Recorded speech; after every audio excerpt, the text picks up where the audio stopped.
tinggal di dunia ini, entah di Belanda atau di Indonesia, sepertinya kita diguncang oleh gempa bumi demi gempa bumi yang menyebabkan ketakutan dan ketidakpastian. Orang tidak tahu lagi.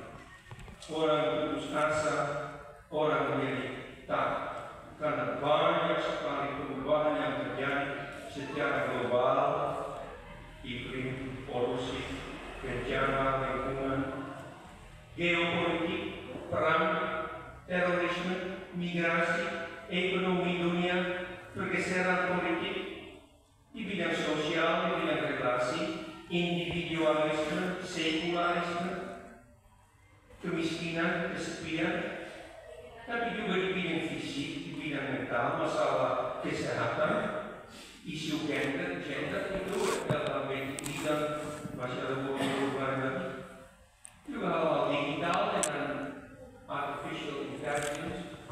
Jadi bicara yang digital, boleh katakan, jadi apa sebenarnya benar semua hal itu dan bagaimana kita bisa tetap mengikuti itu. Nah, dalam hal itu gereja kami di Belanda juga selalu bergumul terus mengambil keputusan-keputusan yang memang harus diambil untuk mengendalikan gereja dan orang Kristen dengan baik. Kalau mereka mengalami bahwa di dalam masyarakat ada misalnya emansipasi sampai perempuan itu di nomor 1 dan laki-laki di nomor 2, jadi terjadi yang terbalik dari teknologi itu sebenarnya harus setara ya. Harus setara, laki-laki dan perempuan itu satu, seperti juga kita baca dalam Galatia pasal 3 bahwa Tuhan Yesus tidak perbedaan di antara laki-laki dan perempuan, orang Yahudi dan orang bukan Yahudi, orang Tuhan dan orang hamba. Untuk Tuhan itu semua sama saja. Jadi kalau ada kecenderungan dalam masyarakat untuk mengutamakan yang satu sehingga menjadi ekstrim, memang gereja dipanggil untuk mengendalikan gereja anggota-anggotanya supaya meneliti firman Tuhan apa sebenarnya kehendak Tuhan.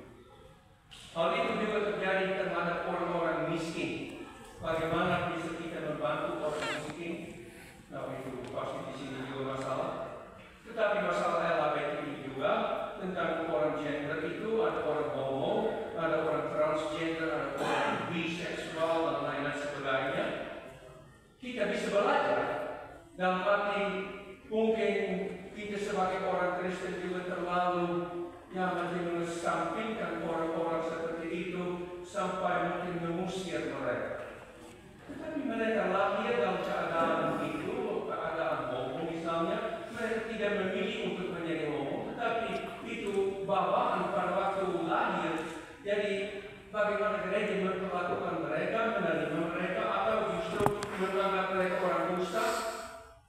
Tetapi harus dalam hal itu juga gereja mencari jalan yang sesuai kitab suci, dan sinode kami juga meminta gereja-gereja setempat untuk memikirkan hal ini dengan baik supaya terjadi keadilan, supaya tetap mengingat dari kita masih dengar dari kitab suci juga bahwa Tuhan Yesus berbelas kasihan terhadap orang kaya, tetapi juga terhadap orang miskin.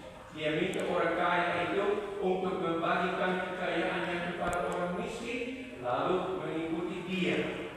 Dan itu satu panggilan bagi kita orang Kristen untuk tetap memperhatikan semua manusia yang ada, dan dengan demikian menunjukkan kebenaran, menunjukkan kasih kepada setiap manusia, mengundang mereka untuk datang dan untuk mengikuti Tuhan Yesus Kristus dan percaya kepadanya.